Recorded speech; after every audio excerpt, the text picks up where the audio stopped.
En dehors de ma surface est le premier podcast où l'on discute expatriation et voyage avec des entraîneurs et des joueurs de foot. Nos invités sont partis exercer leur métier à l'autre bout du monde, parfois dans des pays hors du commun. Ils sont vraiment sortis de leur zone de confort. Aujourd'hui, ils nous racontent en quoi ces aventures ont été des tournants dans leur vie comme dans leur carrière. Partons ensemble à la découverte de nouvelles cultures, de rencontres, d'expériences de vie autour de ce langage universel qu'est le football. Je suis Hugo Sanudo, spécialisé dans le football à l'international, et je suis ravi de vous accueillir dans ce podcast. Dans cet épisode, je reçois Michael Lenoir. Michael est un entraîneur de foot qui n'a pas peur de se voir accoler l'étiquette de baroudeur. Pour cet habitué des territoires d'outre-mer, la priorité quotidienne est son bonheur et celui de sa famille. Ce bonheur aujourd'hui, il le trouve à Tahiti, en Polynésie française. Il y exerce en tant que manager général et entraîneur de l'équipe professionnelle de l'Ice Central, un des plus grands clubs de la région. La Polynésie française est ce fabuleux territoire d'outre-mer constitué de 118 îles, situées à plus de 15 000 km de la métropole. Parmi ces îles, on retrouve Tahiti, Bora Bora ou encore Moorea, véritable paradis sur Terre. Lors de notre échange, il revient sur son parcours, sa première expatriation à Saint-Pierre-et-Miquelon, une île française située à 19 km du Canada, et surtout nous partage sa belle expérience en Polynésie. Bonne écoute. Bonjour Michael, comment vas-tu? Écoute, très bien. Et toi? Ouais, ça va. Bonjour à tous nos auditeurs et bonjour à la métropole. Voilà, parce que je suis très content de t'avoir aujourd'hui comme invité et qu'on ait un peu de temps pour discuter de tes voyages et de tes différentes expatriations. Voilà, pour info, on est aujourd'hui à plus de 15 000 km l'un de l'autre. C'est ça. Parce que tu es à Tahiti. Voilà, je suis en Polynésie française et je suis sur l'île mère de Tahiti. À savoir qu'en Polynésie, il y a 118 archipels, donc il y a 118 îles plus précisément. Et l'île mère, c'est Tahiti. Ok, bon, on va en parler de tout ça. Est-ce que tout d'abord, tu pourrais te présenter rapidement? Oui, bien sûr. Alors, je suis Lenoir Michael, originaire de Tours, dans l'Indre-et-Loire. J'ai 50 ans, j'ai 2 enfants et aujourd'hui, je suis un homme épanoui à tout niveau. Ah bah, génial, ça fait plaisir d'entendre ça. Et niveau professionnel, vas-y, continue, ouais, je te laisse. Niveau professionnel, c'est un grand privilège de pouvoir vivre de sa passion parce que je baigne depuis toujours dans le football. J'ai commencé plus précisément mes classes à Saint-Pierre-des-Corps c'est là que la passion s'est déclenchée. J'étais avec à l'époque Franck Radarivoni qui est devenu par la suite professionnel. Un grand joueur de la GIA. Au latéral de la GIA, où est-ce qu'on est encore connecté avec Franck qui est lui actuellement à La Réunion. Et donc on jouait comme des enfants, on jouait au football sous un préau, en primaire, et on avait une sacrée armada comme on dit à l'époque. Et donc cette passion s'est déclenchée, jusqu'à maintenant. Et ensuite, de ce fait, j'ai intégré le Tour FC, qui à l'époque était un club de première division. Et ensuite, je suis parti pour le FC Bourges pendant 7 longues années, parce que j'ai vécu de belles aventures. Donc à l'époque, j'étais au centre. C'était 2 heures, c'était 4 heures de foot par jour à l'époque. C'était 2 heures de matin avec la Ligue 2 et 2 heures le soir avec la D4 qu'on appelait à l'époque. J'avais des contacts pro, mais qui n'ont malheureusement pour moi jamais abouti. J'avais Bastia et j'avais à l'époque Laval. Et malheureusement, ça n'a jamais abouti. Donc après, je suis parti dans un club de National 3, à Salbris, où j'ai rencontré aussi Pascal Lafleuriel. On l'a eu dans l'épisode 3. Donc je le salue d'ailleurs, parce qu'il me semble avoir écouté le podcast et qu'il est actuellement en Centrafrique. Donc pareil, donc voilà. Et puis ensuite, je me suis retrouvé un petit peu pour la première fois sans club, parce que le temps passe vite. Et j'ai décidé de mettre un peu les voiles, aller m'oxygéner un peu la tête ailleurs. Il y a mon cousin qui était à l'époque sur les Tahiti. Et donc je suis parti pendant 4 mois en vacances à Tahiti. J'ai vraiment besoin de souffler, besoin de me réoxygéner sur le plan mental, sur beaucoup de choses. Et de là, j'ai rencontré donc Patrick Jacquemet en allant me balader un soir, voir des séances à l'AS Vénus, qui est un club phare de la Polynésie française. Et Patrick m'a demandé de venir faire un essai. Et de ce fait, je suis revenu finir ma carrière en Polynésie. Voilà, pendant 1 an et demi. Et après, j'ai eu des blessures, j'ai eu une blessure assez importante. Et j'ai dû malheureusement m'arrêter. Donc voilà un petit peu mon parcours footballistique en tant que joueur. Et il est intéressant. C'est intéressant et on voit que tu as beaucoup bougé, que la carrière pro et carrière de foot, c'est difficile. Comme tu dis, c'est court et il y a beaucoup voilà, de hauts et de bas. Effectivement, il y a beaucoup de gens qui restent sur le carreau, quoi. On le voit à la sortie des centres de formation. Hein. Malheureusement, on prend les joueurs, les jeunes très très tôt et après, dans le développement, sur le plan psycho, on dit qu'à 18 ans, si on n'a pas incorporé un club pro, enfin un centre de formation, on ne sera pas forcément professionnel, chose qui n'est pas forcément vrai, quoi. Mais pas de regret? Non, non, non, pas de regret, parce que j'ai toujours été au bout de mes convictions, j'ai toujours fait ça avec passion, et puis arrivé à 33 ans, il faut se préparer un petit peu à la reconversion, parce que quand on vient quasiment tout le temps du football, quand on revient sur le monde, sur la réalité, ça fait mal quelque part. Après, j'ai enchaîné mes diplômes, et ensuite j'ai rebondi sur un petit club qui est venu me chercher. Ce qui est intéressant à mon niveau, c'est que j'ai fait du départemental, du régional et aussi du national en tant qu'entraîneur. Donc en fait, c'est là que mon histoire va commencer en tant qu'entraîneur pour redécoller de la métropole. Je sais qu'à l'époque, il y a un poste qui se libère à Saint-Pierre-et-Miquelon au niveau du coaching. Donc je lui dis, écoute, On va y revenir parce que tu dis Saint-Pierre et Miquelon comme si on connaissait, c'est clair pour nous, ok, mais ok, ah ok, bon, c'est pas si clair. J'ai fait pas mal de recherches aujourd'hui. ouais, Je connaissais deux noms, ok, mais Saint-Pierre et Miquelon, c'est pas un village en France métropolitaine. voilà, non, du tout. Je te laisse continuer sur cette voie-là, mais d'expliquer un peu comment ils sont venus te chercher et comment tu as décidé de partir là-bas. Tout à fait. Donc Saint-Pierre-et-Miquelon, c'est une île qui est située à 18 km du Canada, donc au niveau de Terre-Neuve, donc 18 km de Terre-Neuve plus précisément, qui est canadien. Donc là-bas, à l'époque, j'avais placé un ami qui était éducateur, et après son année, il revient en métropole et mon ami me voit dans les journaux en me disant, je vois que ça explose au niveau de la SG1, je te vois dans les journaux et je te sens sur le point de partir. Donc à partir de là, ça va très vite. Le club me contacte. En mai 2015, je décolle pour le Canada, via Montréal et transite ensuite pour Saint-Pierre-et-Miquelon. Parce que Saint-Pierre-et-Miquelon, c'est un territoire d'outre-mer. C'est ça, tout à fait. Donc c'est la France. C'est la France, exactement. C'est la France. Donc en arrivant là-bas, je suis très très bien reçu. Ok. C'est une petite île, non? C'est C'est une comment? petite île, oui. C'est une petite île, environ, il y a à peu près 10 000 habitants de tête. 7 ou 8 000 sur Saint-Pierre, et après, il y a une île de Miquelon qui est détachée, en fait. Pourquoi tu es parti là-bas, en fait? Pour l'aventure ou parce que tu n'as pas eu peur de t'éloigner de la métropole ou de t'éloigner du circuit, tout simplement? Non, du tout. C'est que j'ai toujours eu l'esprit épicurien, très curieux, de savoir un petit peu ce qui se passe ailleurs. Et mes anciens entraîneurs me savent, hein, je suis un garçon qui est baroudeur, donc je peux partir demain si on me contacte pour le Japon ou autre, ça me posera aucun problème. Ton sac, il est prêt. Voilà, je suis prêt, j'ai toujours aimé voyager, j'ai toujours aimé m'inspirer de ce qui se passe un petit peu ailleurs. Et c'est très enrichissant pour ma famille, pour mes enfants et pour moi-même de connaître comment que ça se passe ailleurs, la nutrition et plusieurs points de vue, quoi. À ce moment-là, tu étais marié ou tu avais déjà des enfants? Oui, oui, tout à fait, oui. Et il y a eu un choix, une discussion familiale. Ça m'intéresse toujours de savoir un peu voilà, comment on décide. Tout à fait. Il y a une discussion familiale qui se met en place à la maison avant de prendre des décisions. Ça, c'est la priorité. La famille, c'est la priorité. Et à partir de là, à partir de là, au moment où les décisions et qu'on est en accord avec sa famille, il n'y a aucun problème. Là-dessus, comme j'ai ma famille qui a l'esprit aussi baroudeur, donc ça nous pose aucun problème. Après, c'est plus pour l'adaptation au niveau des études pour les enfants, mais Donc, Saint-Pierre-et-Miquelon, ils te reçoivent super bien. très très bien accueilli à Saint-Pierre-et-Miquelon. Et là, il y a un club phare de Lille qui s'appelle l'ASIA, qui représente entre guillemets un peu le PSG de Lille, où est-ce qu'ils ont gagné tout pendant les 10 dernières années et que c'est la grosse équipe qui fait peur. Et moi, je débarque avec mes valises et tout de suite, je me sens adopté au niveau de cette famille qui était le club de la SSP.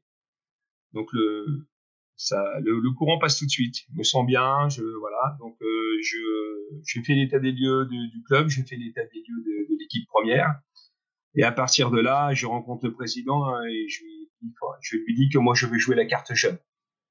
Voilà. Donc, j'ai mis des joueurs de qualité. Donc, je fais une réunion avec les joueurs et à partir de là, le début de saison se lance. On fait une préparation sur 7 semaines. Et là, pendant 3 années, on a tout cassé, comme on dit, hein. Sur le jargon footballistique, on a été 3 fois champion en titre. On a été 3 fois finaliste de l'archipel, où est-ce qu'on a gagné 2 fois la coupe. Ils veulent me garder une 4e année au niveau de mon contrat. Et malheureusement, comme il y a sur l'île de Saint-Pierre-et-Miquelon, il n'y a pas assez de turnover au niveau des joueurs. Je dis à mon président que je peux pas repartir sur la 4e année, dans la mesure où j'ai le sentiment que ça va être plus du copinage au niveau des joueurs et que je tiendrai plus le groupe comme je le tenais avant. Donc de ce fait, je prends une décision de m'arrêter. Et à partir de là, je repars sur la métropole et je pars sur l'Unicatef, 10 mois vers l'emploi. Le 10 mois vers l'emploi, c'est 10 mois pour t'aider à retrouver un poste, c'est ça? Voilà, tout à fait. Donc c'est l'Unicatef, c'est l'Union nationale des cadres techniques professionnels du football. Et donc à l'époque, on se rencontre avec plusieurs amis, donc pas dans l'inconnu. Et on apprend un peu plus à travailler sur la communication, donc sur les réseaux LinkedIn et ainsi de suite, les formations en anglais, où est-ce qu'on part en Irlande, qui est très très enrichissant parce que plus ça va, plus l'Unicatef travaille sur voilà comment s'expatrier à l'étranger. Donc on apprend des choses extrêmement intéressantes, notamment comment gérer notre retraite et ainsi de suite. Voilà, comment percevoir les ACDX si on part demain en Chine et ainsi de suite. Donc, c'est des choses qui sont extrêmement intéressantes. Bien sûr, parce qu'on voit que le marché en France, il peut être un peu saturé et qu'on a beaucoup de bons entraîneurs et il faut trouver des opportunités et ces institutions, elles vous aident pour ça. Exactement. On se rend compte que les gens qui arrivent à peu près entre 40 et 50 ans, qui sont dans le monoptique, beaucoup de personnes, la complexité actuelle, en plus avec le Covid, pour avoir des clubs de National 2, National 3, on voit bien que maintenant, les clubs de National 3, ils cherchaient à l'époque des entraîneurs dans d'autres régions. Et maintenant, vu la complexité, c'est plus des emplois mairie, détachés au club et ainsi de suite. Et les gars arrivent en National 2 avec des BEPF. On voit que effectivement, ça devient très compliqué au niveau de la métropole. Donc, quand on a cet esprit voyageur et on voit comment que ça se passe à l'étranger, effectivement, on a envie de rester à l'étranger. Malheureusement, notre pays nous manque. L'aspect familial nous manque terriblement. Mais après, comme je te dis, c'est un choix personnel et quand on voit ce que l'étranger nous apporte, on a envie d'y rester. Et je vais la poser maintenant, même si j'aurais pu la poser avant ou après. Cette étiquette de l'entraîneur baroudeur, est-ce que c'est quelque chose qui t'énerve, qu'on puisse commencer à coller cette étiquette à ton nom, ou au contraire, tu trouves ça comme une richesse, c'est génial, t'es baroudeur et t'as pas peur de voyager? Non, moi j'aime cette étiquette de baroudeur, je trouve ça plutôt marrant. Et comme j'ai toujours fait, j'ai toujours pris mes responsabilités et assumé mes responsabilités. Donc non, j'ai toujours eu l'esprit baroudeur et je pense que ça ira jusqu'au bout de ma carrière. Ton terrain de jeu est grand. On sait que le réseau est important. On sait que le réseau est important et contrairement aux étrangers, et Raymond l'avait évoqué à l'époque à l'Unicatef, nous les Français, c'est un petit peu malheureusement, c'est ce qui est le ressenti un peu de tout le monde au niveau des éducateurs, c'est un petit peu chacun pour soi, Dieu pour tous. Quand on voit le réseau un petit peu ce qui se passe en Europe, voire hors Europe, je prends les cas des Espagnols, des Portugais, des Néerlandais, des Brésiliens. C'est des duos, c'est des groupes qui fonctionnent à 4-5 personnes. Voilà. En disant, écoute, moi, mon contrat s'arrête en juin 2022. Hugo, c'est pareil. Et on se fait tourner les postes. Voilà, on se met en liaison avec les présidents en disant, voilà, ce garçon-là, il est sérieux, il est compétent. Partout où il est passé, il a eu des résultats. Et voilà comment fonctionnent un peu les Espagnols, les Néerlandais et les Portugais. Et comment arrive l'histoire de la Polynésie à nouveau dans ta vie à la fin de 10 mois vers l'emploi avec l'UNECATEF? Nous rentrons d'Irlande sur les formations anglaises. Toutes les portes sont ouvertes. Toutes les portes sont ouvertes. Je suis en contact avec des clubs de National 3 de l'Est. Et entre-temps, j'ai eu l'opportunité, par rapport aux formations qu'on avait fait sur la communication à l'UNECATEF, d'être sur LinkedIn. Et là, un de mes anciens présidents de l'époque de la Polynésie avec qui j'ai joué, qui était devenu président d'un club plus précisément, me contacte et me fait venir me propose un poste.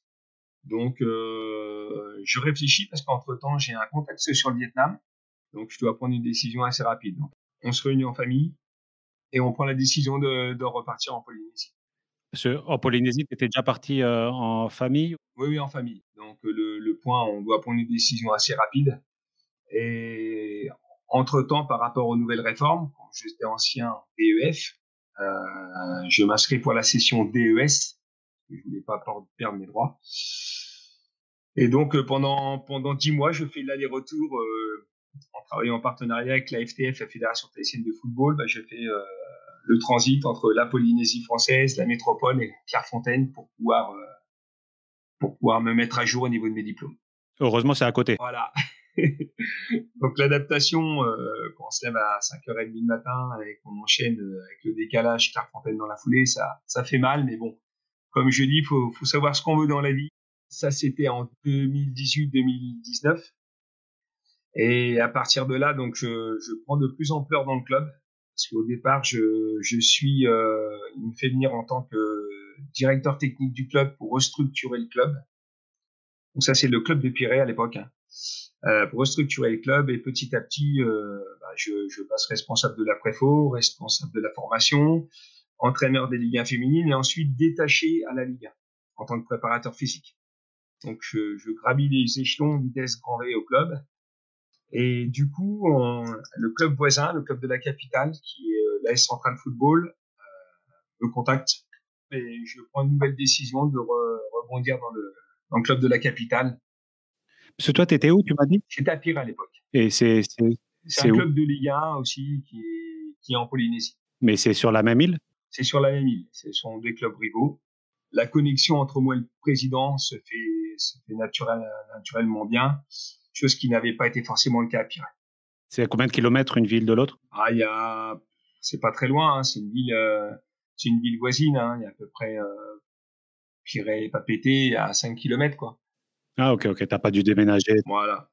Donc, je rentre au mois d'octobre 2019 à Centrale, où est-ce que je passe directeur technique. Je suis ensuite nommé courant mai 2020 en tant que manager général du club pour m'occuper de l'intégralité du club. Et à partir de là, au mois de novembre 2020, je suis nommé maintenant à la tête de la Ligue 1, entraîneur général.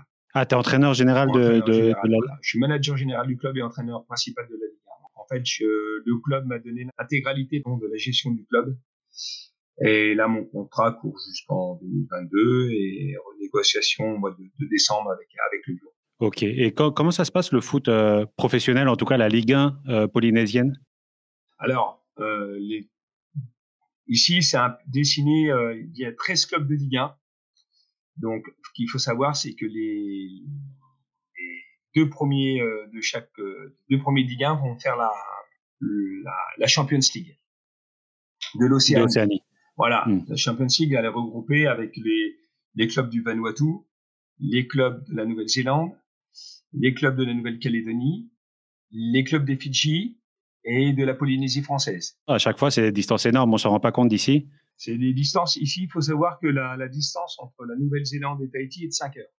Alors que pour nous, c'est à côté, toute la même région. Ouais, là, c'est compliqué. Ouais, c'est compliqué. Donc, ensuite, après le troisième fait la Coupe de France. Voilà. Le troisième fait la Coupe de France. Ah, et les deux premiers font pas la Coupe de France et le troisième, oui, fait la Coupe de France. Voilà, tout à fait. Donc là, le championnat s'est arrêté courant novembre, mi-novembre. Et là, on a eu l'autorisation du OCR, ici, et du président de la Polynésie, qui autorise la réouverture du championnat dès vendredi à huis clos. C'est ton premier match officiel en tant qu'entraîneur? Non, c'est mon deuxième match officiel parce que j'avais repris contre Manoura qui était milieu de tableau et ça c'était celui du victoire 3-0 donc. Et les joueurs comment ça se passe? C'est un foot professionnel? Alors ici c'est décomposé par rapport à plusieurs niveaux déjà sur le plan footballistique.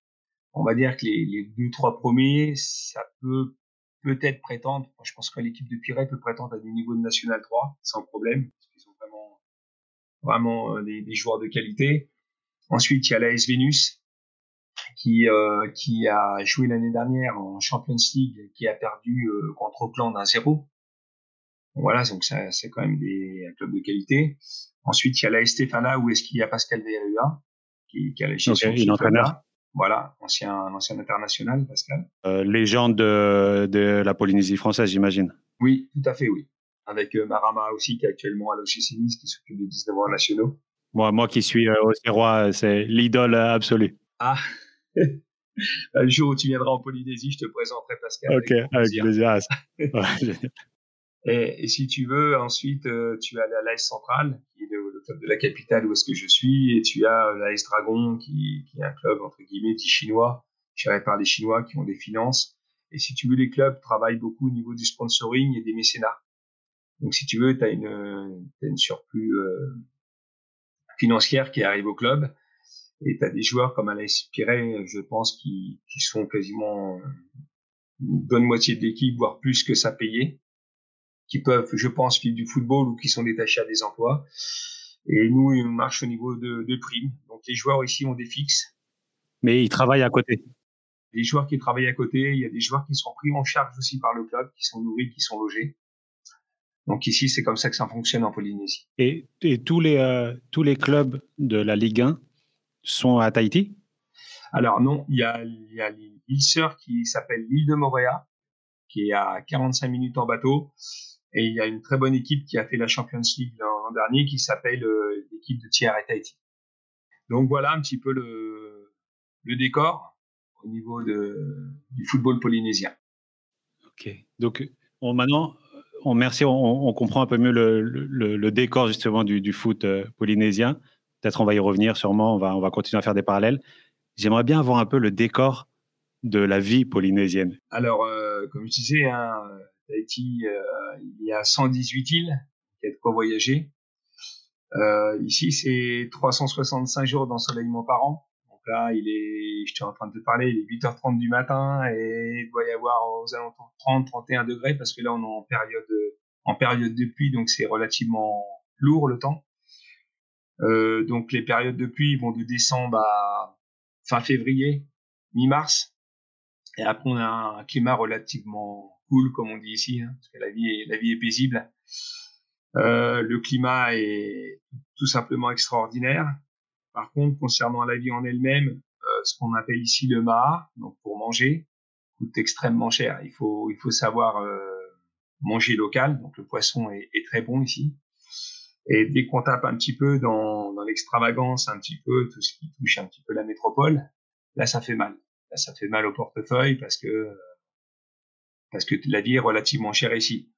Concernant Tahiti en elle-même, elle est vendue comme une île paradisiaque, mais je pense que c'est plus les îles d'à côté qui sont paradisiaques, comme l'île de Moorea ou autre. Parce qu'il faut savoir que sur Tahiti, il y a une plage de sable blanc qui est à PK18, proche de Punauia et Paea. Et c'est beaucoup de sable noir, en fait. Donc les gens, quand ils arrivent, on s'attend à avoir le paradis. En fin de compte, on s'aperçoit que c'est sur les îles d'à côté qu'il y a réellement le paradis. Tahiti reste joli, hein, une très belle île, le mode de vie est très cool.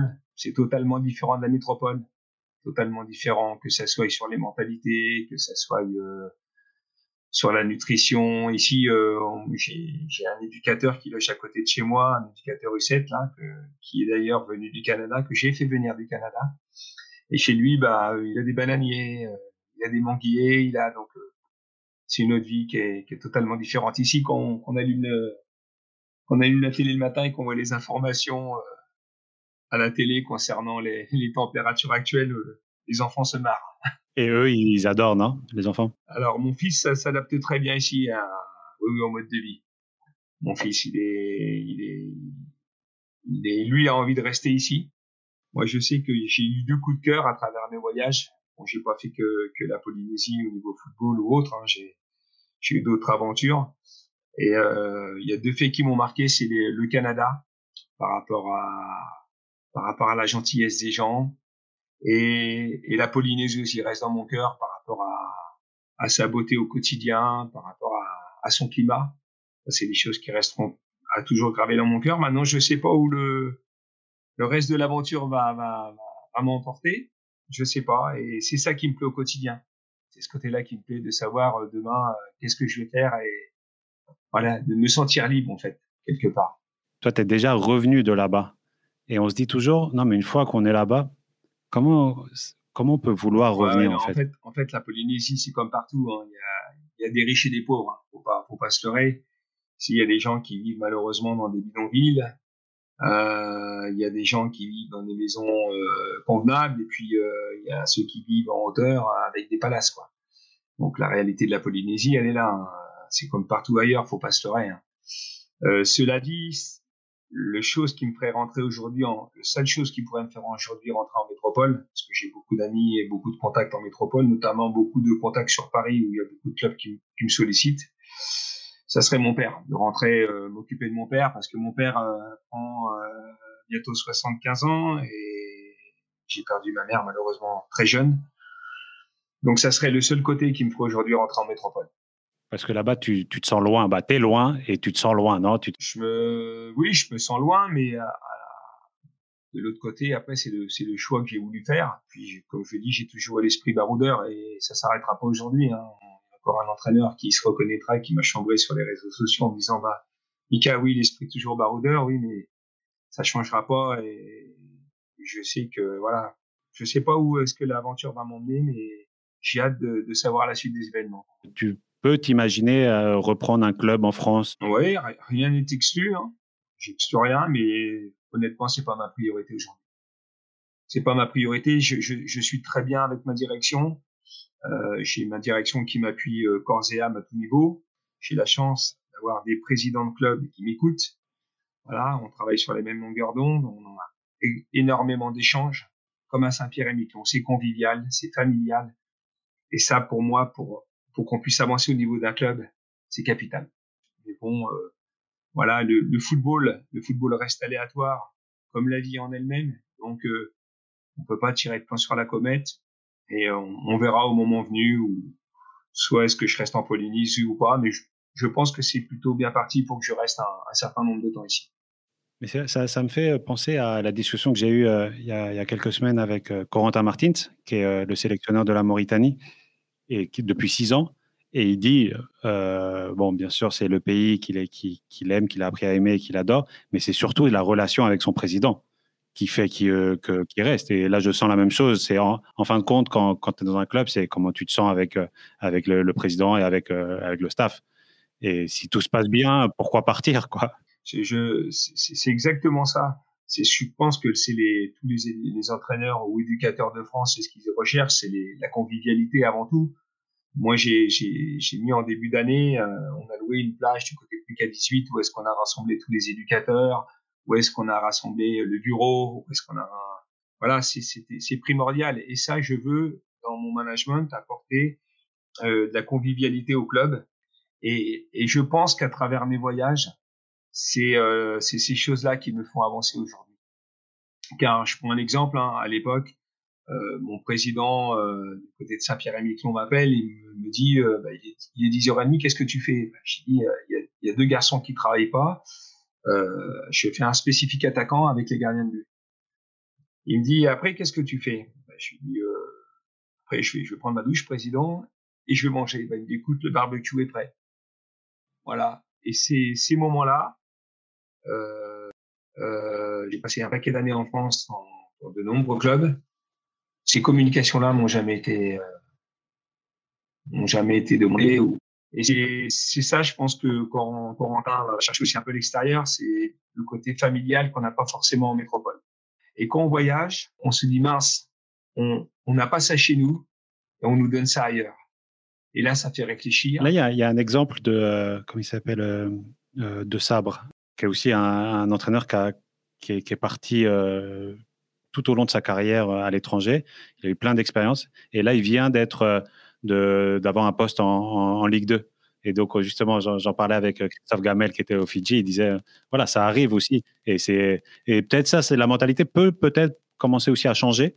Donc, comme on dit, c'est peut-être pas votre objectif quand vous partez, mais on sent aussi qu'il peut avoir cette mentalité qui change en disant s'il s'est adapté là-bas, il peut s'adapter chez nous. Bien sûr. Je pense qu'honnêtement, l'entraîneur de Niort, même si c'est un privilège, il ne faut pas se cacher d'entraîner en Ligue 2 en métropole, Ligue 1, Ligue 2, voire même National 1, c'est un privilège. Je pense qu'il ne trouvera pas autant d'épanouissement qu'il a pu trouver, avec tout le respect que je peux avoir pour les chameaux niortais, l'épanouissement qu'il a pu connaître en Afrique. Ça, c'est mon point de vue personnel. Et il suffit de regarder Hervé Renard. Hervé Renard, il a entraîné quelques temps, il est revenu sur la métropole et aujourd'hui, il est reparti. Pourquoi? Est-ce que c'est un problème d'adaptation? Est-ce que c'est un problème de communication?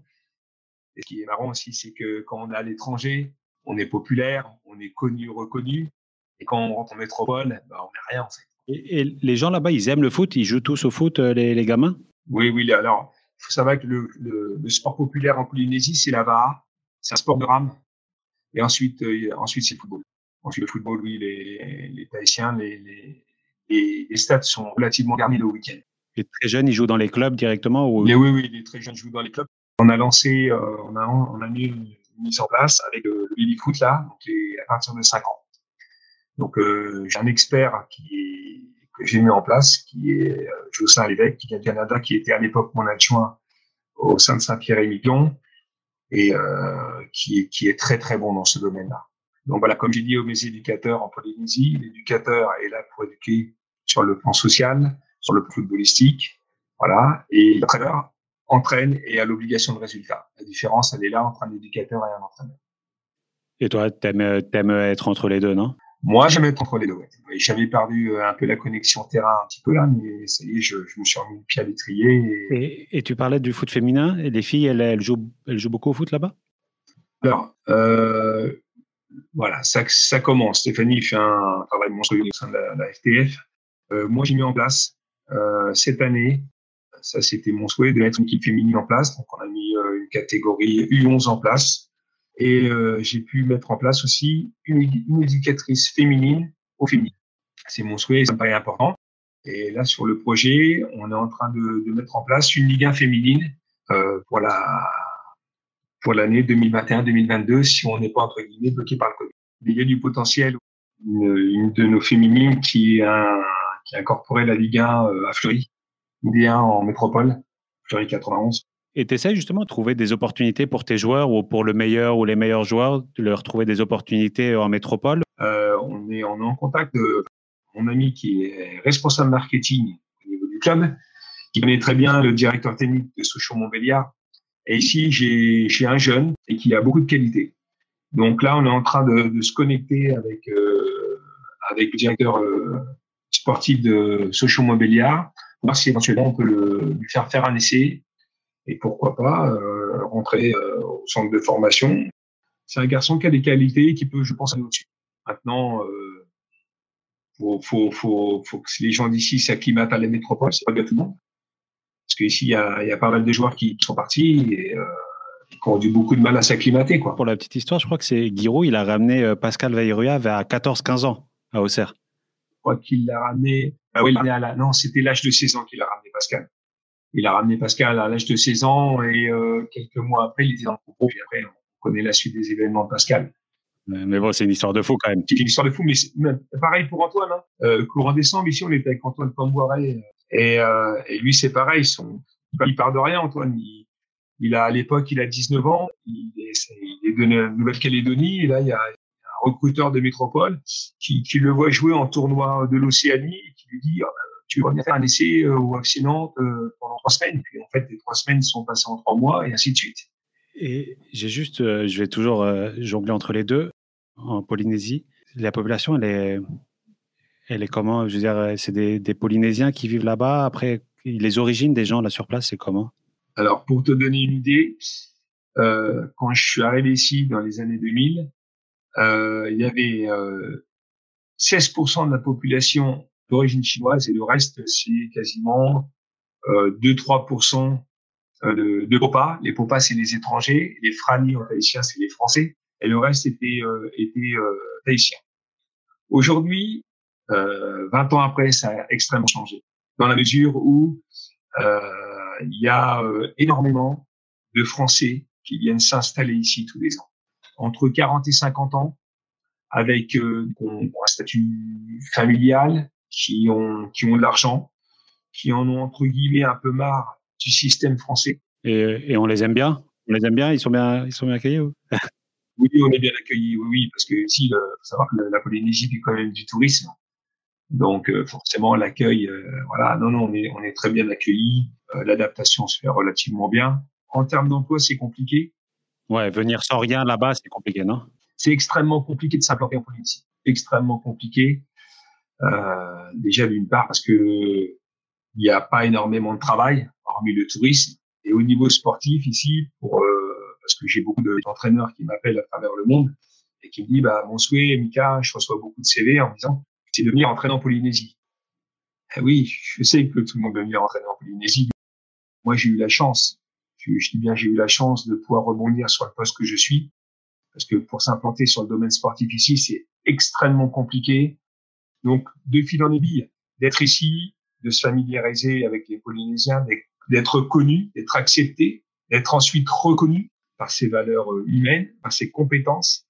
Là, après, voilà, petit à petit, comme on dit, l'oiseau fait son nid, mais ne comptez pas, c'est un message que je fais passer, ne comptez pas à débarquer en Polynésie en disant, en claquant des doigts, je vais trouver un poste.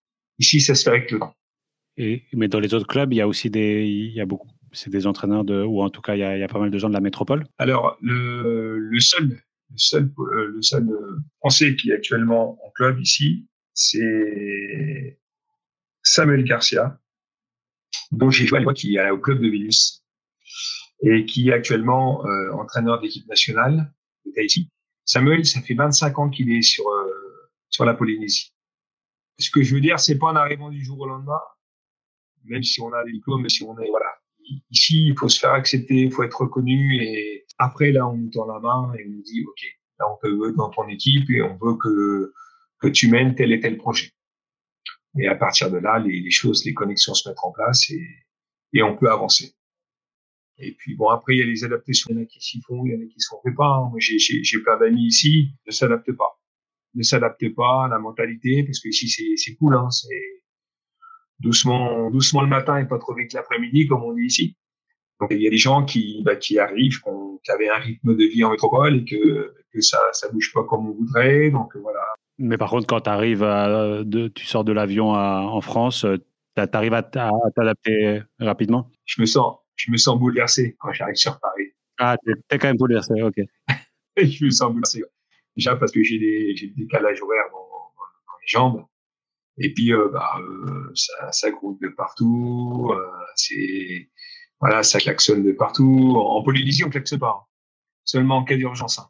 Parce qu'on se dit qu'on est tolérant et que ici, c'est cool. Donc, il faut pas qu'ils aillent en Inde. Hein. Ah ouais, non. Alors là, ils vont péter les plans.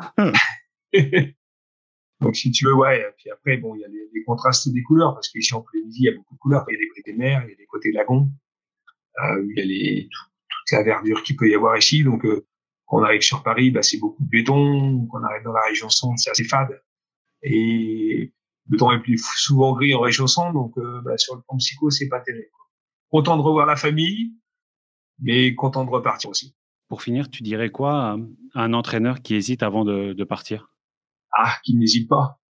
Qu'il n'hésite pas. Qu'il n'hésite pas, qu'il aille voir un petit peu à l'extérieur de l'enrichissement personnel qu'il va pouvoir engendrer à travers ses actions. Et encore une fois, il suffit de côtoyer un petit peu les gens que tu as récemment eu en interview. Je pense que les 99% des gens ne veulent pas revenir. Je pense à Alain Fiard que tu as eu, qui est au Vietnam, Pascal qui est en Centrafrique, et ainsi de suite. Osez, franchissez pas, osez, enrichissez-vous. Par contre, prendre connaissance du club où vous allez, essayez d'avoir des connexions avec les gens pour voyager, pour savoir si ces clubs sont fiables. Et qu'est-ce que je peux te souhaiter pour la suite alors? Continuer à vivre de ma passion, c'est ma priorité. En tout cas, je te le souhaite. Ok, bah merci bien. Merci beaucoup, Mika, pour ton temps et pour nous avoir partagé un peu de ton quotidien et de tous tes voyages. C'était un vrai plaisir. Je te remercie de ta sympathie. Et puis, sache que si un jour tu décides de venir en Polynésie, sache que je serai t'accueillir avec les colliers de fleurs, avec un grand plaisir. Ok, merci beaucoup. Il n'y a plus de doute. Allier football professionnel, ambition, exigence, le tout en restant cool et en profitant de la vie, c'est possible. Cet équilibre qu'a atteint Michael se ressent pleinement lorsqu'on échange avec lui, et ce, même depuis l'autre bout du monde. La découverte de son aventure n'en est que plus agréable.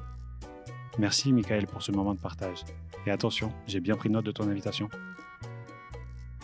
Voilà, vous venez d'écouter le 7e épisode de En dehors de ma surface. J'espère que vous avez aimé. Et si c'est le cas, n'hésitez pas à en parler autour de vous et à mettre 5 étoiles sur Apple Podcast. À bientôt.